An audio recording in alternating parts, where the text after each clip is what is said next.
Alors, ce projet il est né en 2014 à la demande du village de Loubassa.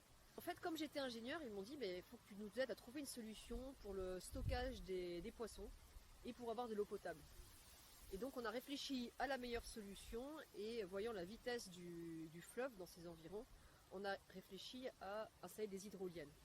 Et qu'est-ce que c'est que ce projet exactement? Ça produit de l'eau potable, mais c'est aussi une unité de transformation et de stockage des produits d'agriculture et de la pêche.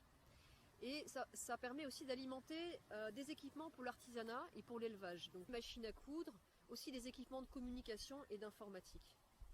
Maintenant, il y a un bâtiment de 160 mètres carrés qui est construit au Congo, qui est prêt à recevoir nos équipements à alimenter en électricité. Et la machine, elle est où? Maintenant, l'hydrolienne, elle est prête aussi, mais elle est en France, dans un entrepôt en région lyonnaise.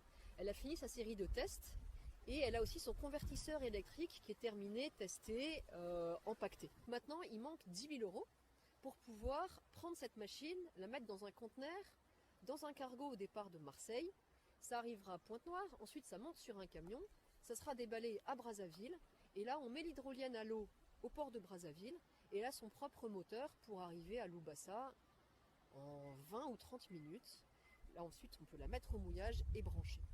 Et c'est une urgence pour nous de mettre en place ce projet pilote pour pouvoir passer à la suite, faire d'autres machines, d'autres unités de service essentielles alimentées par hydrolienne.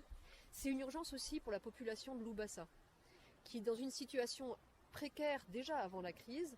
Ça a été accentué par des inondations fin 2019 qui ont détruit les récoltes et emporté du matériel de pêche et de subsistance.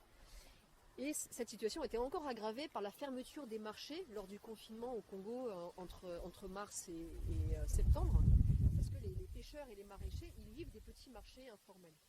Et là-bas, est-ce que ça sera durable? Est-ce que ça durera longtemps? Le projet est fait pour fonctionner au moins 20 ans. Déjà, la machine qu'on a choisie pour produire l'électricité, l'hydrogène, est très robuste et elle est faite pour être réparée simplement dans un milieu rural africain. La turbine remonte sur le pont complètement, donc il n'y a aucune opération de maintenance qui se fait dans l'eau, qui se fait hors de l'eau. L'unité de service essentielle, c'est un bâtiment dans lequel il n'y a que des équipements standards. Donc le moulin à foufou, c'est un moulin à foufou qui est fait localement par les artisans congolais, donc ils peuvent aussi le réparer. Les produits et services qu'on va produire et vendre ou louer, ils sont à un coût abordable pour la population. Donc toutes leurs cotisations vont permettre de payer la maintenance et les salaires de l'équipe de gestion. Donc au niveau économique, c'est fait pour durer. Et s'il y a des bénéfices supplémentaires, ils seront automatiquement utilisés pour construire d'autres unités de services essentiels au Congo. Et comment ceux qui participent au financement seront informés? Alors on a notre lettre d'information qui est à peu près tous les 6 mois. Et puis on met des images aussi sur le site internet ou sur la page Facebook de l'association.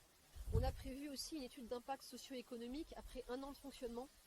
Donc c'est important de mesurer en quoi cette unité de service essentiel améliore les conditions de vie de la population et surtout de prendre en compte leurs suggestions d'amélioration.